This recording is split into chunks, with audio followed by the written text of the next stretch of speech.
Apparently, there is only one thing to do in November, and that one thing is read books.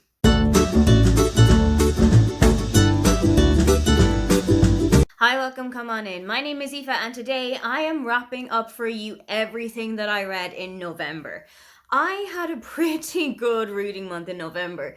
Most of the books that I read absolutely blew me away, but I think what has blown me away the most is how many books I have read. When I went into the start of October, the start of November, my reading goal for 2025 looked a little bit out of reach.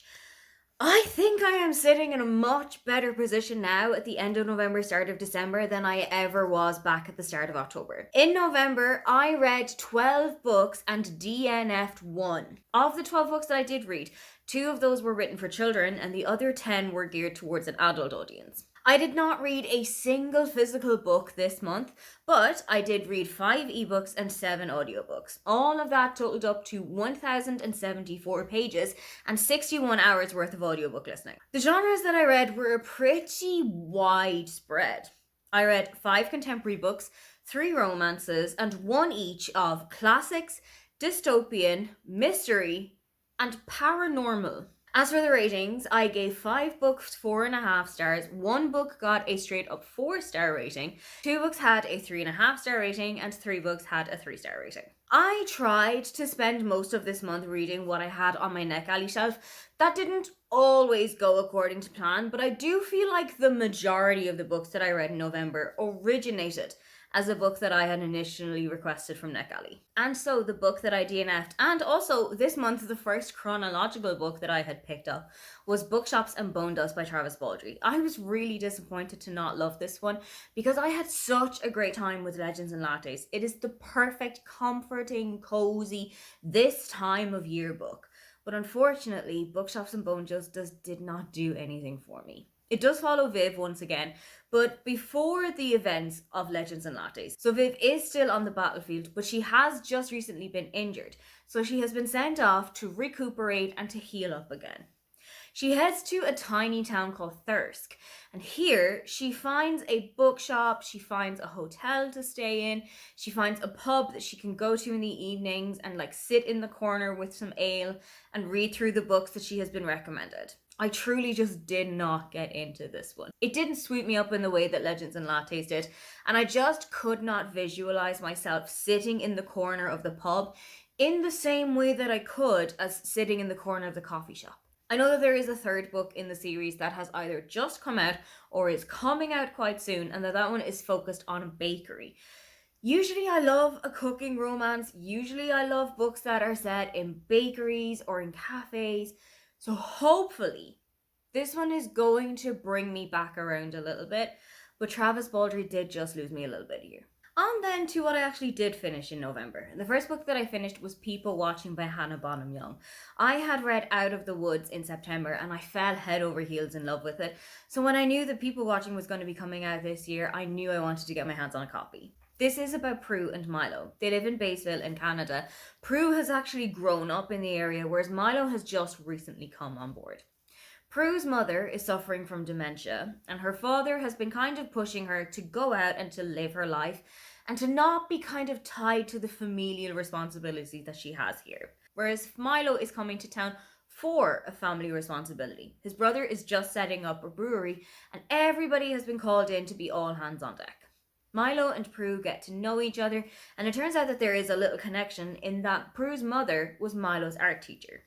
Prue and Milo start talking, they get to know one another, and they fall head over heels in love with one another. Milo has a bit of a reputation as a bad boy and somebody that you need to watch out for, whereas Prue is a virgin. And she has always been waiting for that special time and that perfect person. And Milo kind of takes it upon himself to coach her in the world of sexual adventures. I thought that once they started hooking up and once they started getting together, everything went from 0 to 60 at a speed that I don't think was realistic for a virgin.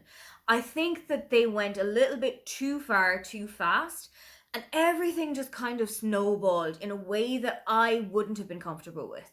I thought that it was just a little bit too high octane, and some of the things that Prue was saying as a virgin and that Milo was expecting of her who had never had sex before, I just don't think that it matched up. I also much preferred reading from Prue's point of view than I did from Milo's. This is a dual point of view book, and I think that Prue was a much easier narrator to read than Milo was. Milo was incredibly cocky, a little bit too self assured for my liking, and I just didn't vibe with him at all. Whereas Prue is a lot more gentle, she's a lot more reserved, she kind of thinks before she talks or she acts. And I never saw anything of that from Milo. What I did really appreciate from Milo's point of view, though, was the family history that is brought up.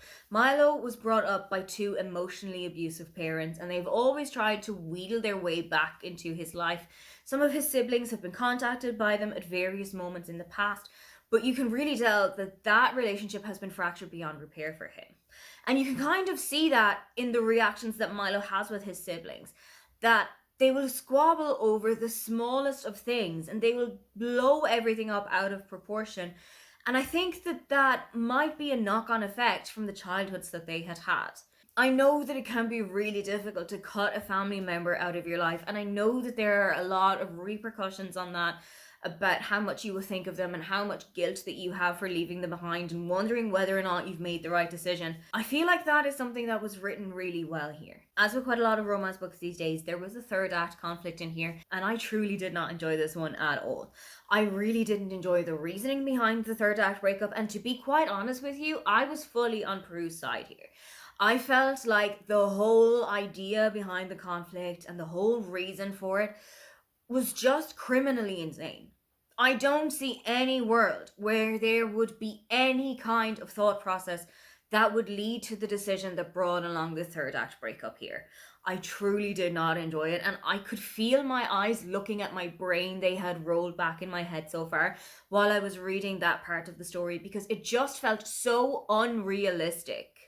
It really took me out of the story, and there were a couple of other times that I just didn't enjoy the writing here. Like I've said before, I didn't really enjoy the sex scenes in this book, but outside of my enjoyment of it, the dirty talk in here was incredibly cringy. I enjoy reading a sex scene, I enjoy reading smut, but if I read any kind of cringy or like dirty talk like that, I'm gonna shrivel up like a prune. I'm hoping that this is just a blip for Hannah Bonham Young because I really enjoyed Out of the Woods. This one just didn't reach the same heights. Then I read What If I Never Get Over You by Paige Toon. I hadn't read a Paige Toon book for I think about 10 or so years until I had picked this one up.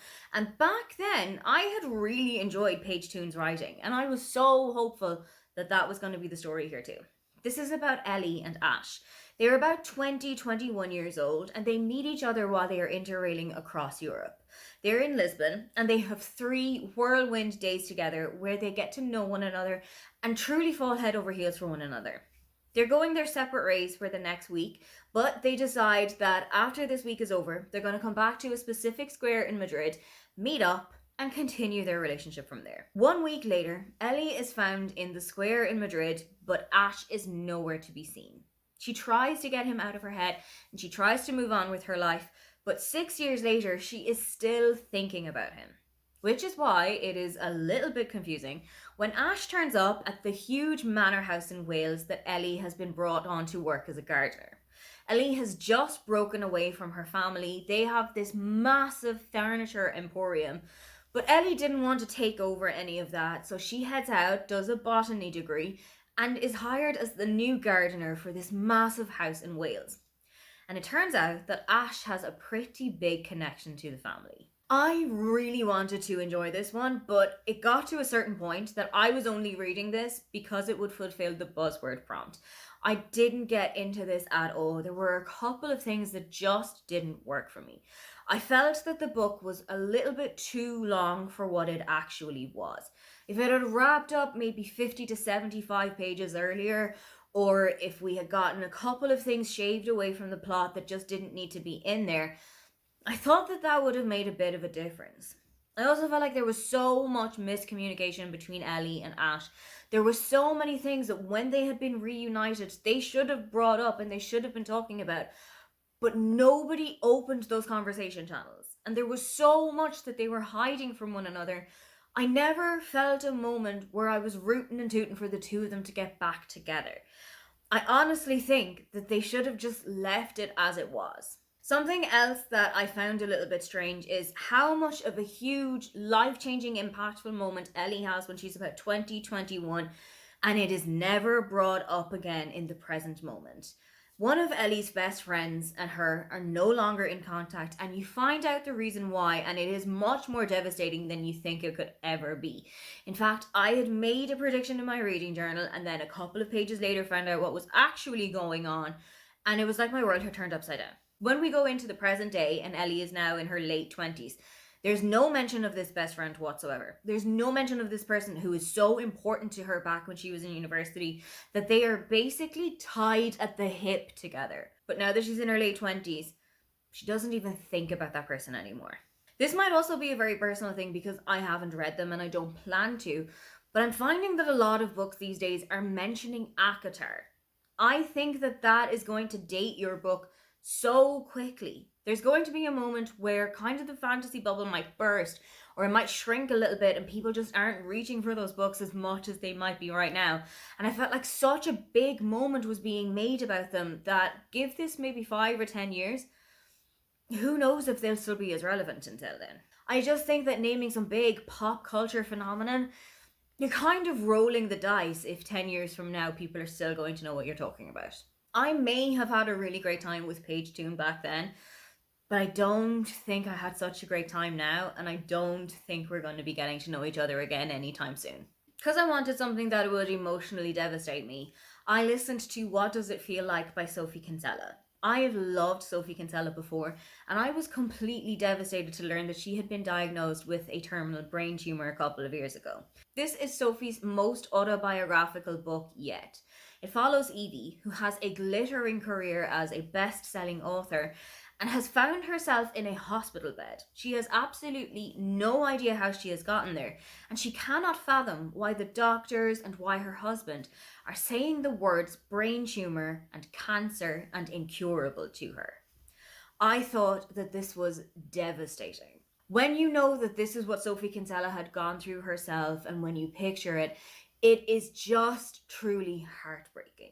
I struggle to talk about this book because saying that I enjoyed parts of it doesn't feel appropriate. Because while I may have enjoyed reading about them and while I may have taken a lot out of them, I wouldn't necessarily say that I enjoyed reading them, and I wouldn't necessarily say that it was a good feel-good book. It was a phenomenal read, but it gave me so much to think about, and it gave me so much to sit back and think about. I thought that it was written so impactfully, and I think that that is the only kind of writing that you can get when you have gone through something yourself. People always say you should write about something you know, you should write about the things that you've been through. This is a definite example as to why you should do that. Reading about Eve struggling to do basic tasks and remembering things like the order that the calendar goes in, I thought that that was so devastating. I don't want to say that I enjoyed this book, but I think that you'll get where I'm coming from when I say that this was one of the best books that I read, probably across the entire year. Then I read one of the cutest books in the whole wide world, The Snowman by Raymond Briggs. Now, I've seen the cartoon countless times. It is on TV all the time over the Christmas period in the UK and Ireland, but I'd never actually read the source material book until now. This children's picture book follows a young boy who wakes up one morning to see the world outside his window covered in a blanket of snow. He goes out to the front garden and builds a snowman. When he goes to bed that evening, he makes a wish that the snowman will come to life, and the magic of Christmas makes that happen. The snowman and the boy go on some wonderful adventures together. They go through the entire house, and the snowman has an ice bath as a kind of a spa treatment. He goes and tries on the father's clothes. They sit in the TV room and watch cartoons together, and then they go on a magical trip to the North Pole to go to another snowman party. This book screams out Christmas to me. And something that I love about it so much is that because it is told only through pictures, anybody who is reading this book can kind of interact with it in a different way. If you're reading it with your kids, you can give the snowman names, you can give the child names, you can go down different roads with the storytelling. I absolutely love this story. It's so quintessentially Christmas for me, and I'm so glad that now I have actually finally read the book itself. After that, I read Experienced by Kate Young. In a really weird serendipitous turn, I had been listening to Friends Through a Lens, which is a new series brought out by the podcast Sentimental Garbage, where they go back and look at specific types of things that are related to the TV show Friends. And as by some serendipitous coincidence, the day that I started reading Experienced, the podcast that I listened to, Kate Young was the guest presenter on it. This book is following Beth, who has just recently come out as lesbian, and she's been in a relationship with May. May tells Beth that she needs to go out and sleep with a couple of other women and figure out if May is who she really wants. May then tells her that by the time that their best friend get married in October, they will come back together and things will go on as before. I'm of the opinion that a break never works. Either you keep going and you try it out, or you break up. So I was really interested to see what was going to happen here. And I thought that Beth going on dates, figuring out the dating apps, and figuring out who she was and what she liked was so interesting to read. I loved the characters that she was meeting. I loved reading about some of the weird and quirky dates that she had gone on. But what I really loved the most was her relationship with Ruth. Ruth is someone with whom Beth had gone on a very early date with, and I absolutely loved the two of them together. I had always been rooting for them to end up together. So when things were starting to look like it would go that way, I was kicking my feet and screaming the whole time reading this book. I really enjoyed this story. I really loved that it wasn't set in London. Quite a lot of books that are set in the UK can feel very London-centric, so reading a book that was set in Bristol was just perfect. I also thought that it was so lovely to read the relationship between Beth and her housemate Ash. Ash and Beth had been friends for years and years. They've been living together for such a long time.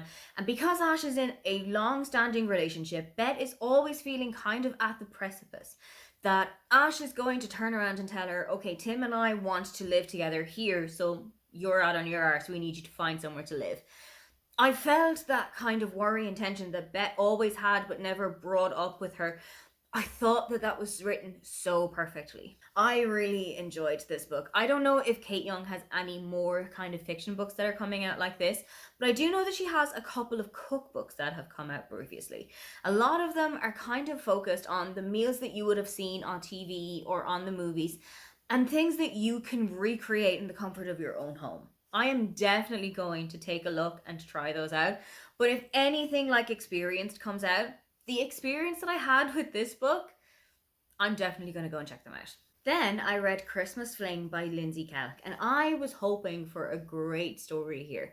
Lindsay and I have been firm friends for years and years, but I have had a couple of misses with her lately. This book is about Laura, who has just gotten the keys to a new apartment to move in over Christmas, when she finds a man coming out of the bathroom completely naked. This is Callum. It is actually his apartment, and he thought that he had a couple of extra days here before he headed off to Paris to become a chef. Callum's parents walk in and think that Laura is Caroline. Caroline is Callum's girlfriend that he has been telling her so much about, and Callum's parents are delighted. So much so that they invite the couple to come up to Scotland for Christmas with them.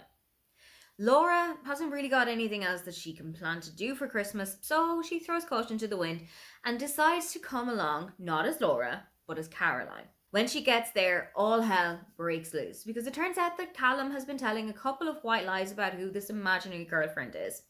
Caroline is Swedish, she is a masseuse, she is teetotal, she is vegan, and all of this is the complete opposite to who Laura actually is. Laura is a student doctor, she is studying to become a neurosurgeon, she loves having a glass of wine after dinner every day, and her dinner usually consists of a couple of pieces of meat, and she definitely can't speak a word of Swedish. That is something that I thought was really interesting.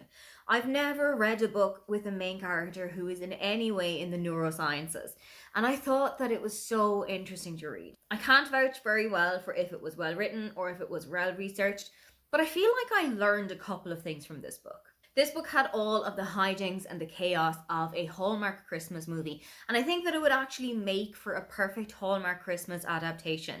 It's just the exact kind of vibe that you're thinking about when you think about one of those types of books, and I was swept up by it. Spending Christmas in a manor house, because it is definitely not a castle, be sure you don't call it that, with all of the fake dating hijinks that are going on and hiding who you really are and like smuggling in a bacon sandwich in the morning, I thought it was just such a chaotic but wonderful book. That said, couple of things that just irritated me a little bit. I know that I said it before, but there were so many pop culture references in this book, and I feel like that can date a book really quickly. I just don't know how relevant some of them are going to be in about 5 to 10 years' time. Some of the characters in here just really didn't gel for me. I felt that Laura's best friend Desi was just a little bit too overbearing as her friend. And yeah, there were a couple of questionable decisions that Laura was making, such as getting into a sleeper train with somebody she'd met an hour or so previously, and then spending Christmas with him and his entire family. But I feel like Desi was just a little bit too overbearing, to the point that she actually got into her own car herself and took off on the 10 or so hour drive from London to Edinburgh just to check that Laura was still okay because she hadn't heard from her.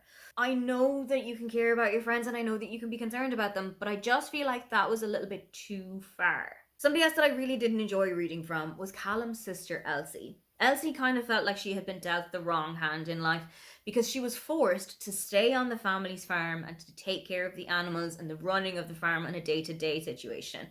I know that there may have been 7 million other things that she had planned to do with her life, but I also feel like she was grumbling about it so much that I just wanted to take her by the shoulders, shake her, and tell her that she could just tell her family to go fuck themselves. It really did just come along as I am doing this because of necessity, but I don't see any way that I can stop it, even though there were countless of ways that she could have just sat down with her parents and said, this isn't the life that I want to live anymore. They would have figured something out. They would have worked something out. But I just feel like Elsie was a bit of a difficult character to read. And something else that I really didn't enjoy is that she never really had a kind of a redemption arc. I can read a character who's a little bit difficult, and I can read a character who I don't necessarily get along with once I see that they have kind of turned things around by the end of the book. But she just started out sour and then continued to be so for the entire book. That was just a little too much for me. Overall, I had a really nice time with this one. I don't know if it's one of my favourite Lindsay Kelk books, but it was definitely up there from the ones that I've read previously. I also read Vera Wong's Guide to Snooping on a Dead Man by Jessie Q. Sutanto. This is the second book of the Vera Wong detective series, and once again, you are following Vera Wong, an elderly lady who is 61. And that is one of my biggest bugbears with this book. We need to stop treating Vera like she's some decrepit ancient woman. She is 61 years old. Anyway, Vera is the owner of a tea shop in the local area, and she is also an amateur detective. She tries to figure out some of the crimes that have been happening in the local area, and one day while she is walking past the police station, she catches the eye of Millie. Millie is kind of humming and hawing about going into the police station and tells Vera why it is that she is here. Millie's best friend Thomas has disappeared a couple of days ago, and Millie hasn't heard anything from him. It turns out that this has a lot to do with a body that Vera has heard has just recently been discovered. Things start to really snowball from there, and Vera gets caught up in a lot of things that really she shouldn't be getting caught up in. I absolutely love the chaos of this book though. I love how chaotic energy Vera is herself. She will worm herself into situations that she shouldn't be in, and you kind of just look upon her as, oh, it's okay, we'll just allow her to be here for a couple of minutes. Unless you're Selena. Selena is a police officer. She is Vera's daughter-in-law, and she is adamant that Vera needs to watch her step and to take herself out of the picture when it comes to all of these murders that she's investigating. I really enjoyed this book. I love the coziness of it. It is quite chaotic, but it's also super cozy. There are so many characters, however, that I felt like I needed to keep track of. Not only do we have everybody that you've met in the first book, such as Emma and Julie and Tilly and Selena, we are also introduced to a whole other cast of characters here. TJ and his daughter Robin, you have got Millie and her mother and father, you have got Thomas, you've Amy. There were so many people that I was just trying to keep track of. And something that I didn't really enjoy is every time you meet somebody new for the first time, it's left on a cliffhanger of them seeming like they are super suspicious and them seeming like they may be involved with Thomas's murder and Thomas's death. I just felt like That was a little bit too over the top. It made me so questionable about everyone that very soon I was questioning nobody in this book. As with Vera Wong's Guide for Murderers, she does find these wonderful grandmother granddaughter relationships, and I found that so wonderful with Robin in this book. Robin is about 10 or so years older than Emma, so she's about 13, I would say, but I absolutely loved the relationship between the two of them. I really loved Vera storming into a meeting with Robin's principal and TJ and getting to the bottom of what it is that Robin had been going through throughout school. I thought that it was dealt with so wonderfully, with so much heart, and it was genuinely so funny to read. I absolutely love these familiar relationships that Vera finds with people, and it's so cozy and heartwarming to read. Something that might not be so cozy and heartwarming to read, though, is the heartbreaking discussion that Vera has about her loneliness and how lonely she does feel in her life. About how she doesn't want to burden her Adam son Tilly because she feels like he has his own life now. He has his own people to deal with. He has his work. He has his partner. And that there's nowhere that she kind of fits into this puzzle anymore. That she often spends weekends alone crying in her bedroom because she feels like there's nobody that she can turn to. That was just devastating to read. I think Jessie Q. Sutanto wrote that description so beautifully and so respectfully and just so perfectly. I don't know if this is the middle book of a trilogy. I don't know if there's another book that's going to come out from this, but I am here for whatever hijinks Vera gets up to next. Then I read a book that probably would never have crossed my radar if I hadn't needed it for the Pop Sugar Reading Challenge, and that was Space Vampire by Ruby Dixon. I've never read a Ruby Dixon book before, so I've never picked up any of the Ice Planet Barbarians, meaning I wasn't entirely sure what it was that I was going to be letting myself in for here. I've never read a paranormal romance of this kind before. I had barely dipped my toes into the water in October, so this was really dragging it up a notch.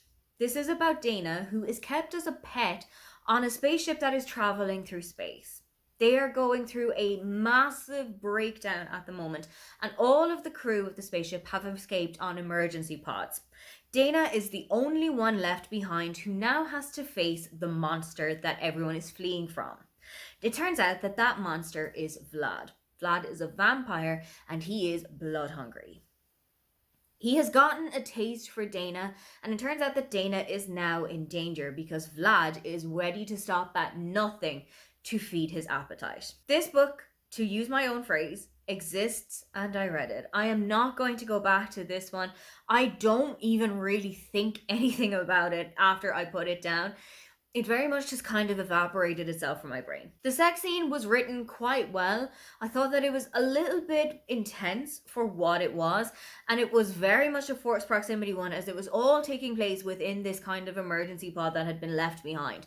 I thought that it was an interesting thing. It was written quite well. It didn't ever really feel too out there, particularly when you're thinking about what it is that was going on around. Overall, it was a quite okay book. I think it was only like 70 or so pages. I sped through it all in one afternoon, and it exists. Then I read The Compound by Aisling Roll. This is a deeply disturbing book, and it was perfectly described as Love Island meets Lord of the Flies. In this book, you are following Lily, who wakes up one day in The Compound. This is the set of a massive reality TV show where 10 women and 10 men basically fight it out to be the last contestant standing. When you are the final contestant and the winner of The Compound, you have riches and luxuries beyond your wildest dreams. But the things that you need to endure to get there are terrifying. Lily is placed in this house with the other men and women who are competing in this show, and throughout the entire thing there is just this underlying feeling of terror. The forced proximity, of course, starts getting to people after a couple of days and a couple of weeks. Infighting starts to break out, and people will branch off into cliques, or they will not talk to this person because of what they did to this person. It was all very kind of juvenile playground behaviour until it started to up a notch. As part of The Compound, everybody gets little personal challenges where they can win luxuries like watches, or water bottles, or hairbrushes, or a new mascara. And of course they have to thank the producers and the sponsors who have given us these prizes, a little bit in the way of the Hunger Games trilogy. But then you have the communal tasks. These are for everybody in the house to do, and you get much bigger prizes. Some of them are going to be things that the house will actually need, like wood, so that they can actually make a front door and a bathroom door for the house, or food, or water. Now, I did think that some of the personal tasks, it made sense to do things like necklaces or a new bar of chocolate. But if you're fighting out with each other so that you can have the water in the house turned back on, that just felt way too dystopian for me. Of course, as with Lord of the Flies, people start to turn on one another, things start to get violent, things start to get aggressive and nasty. And as people are voted off, you start to see the true colours of the remaining contestants here. I thought it was written so well. I was terrified the whole way through reading this book. And I think it's a great book to read if you love Love Island and things like that, but you also want a really scathing kind of a commentary on all of the social pressures that we put ourselves through, on the consumerism that we are basically forced through every day of our lives, of just how much we put like social media stars, reality TV stars on this pedestal and keep them there for such a long time. It goes through what some of the previous contestants in the show would have done, would have gone through, what their lives were like after the show, how long they had stayed on the compound after winning. And I thought that it was so interesting the way that Lily would speak about these people. It was almost in a state of reverence towards them. Aside from a couple of smaller characters, most of the people blurred into one another. To be honest, there were a couple of times that I had actually forgotten what Lily's name even was, mainly because we spent so much time in her head. She was the only narrator of this book, and she's never really referred to by any of the other contestants. It's a lot of talking about other people, and I felt that Lily was kind of like a wallflower. She wasn't really that big in the show. I felt like it was such an interesting look at reality TV stars. This was such a gripping and terrifying book. Whatever Aisling Rawle brings out next, I am definitely going to be reading it. That is how my November reading went. Couple of books that I didn't tell you about because you might find out a little bit more about them in some vlogs coming in December. What is the best book that you read this November, and what are you most excited to close out the reading year with? If you'd love to leave me a comment but you can't think of anything you'd like to say, then just leave me a turkey emoji for Thanksgiving. Don't forget to like and subscribe because I have new videos up every week. Now, get on out of here.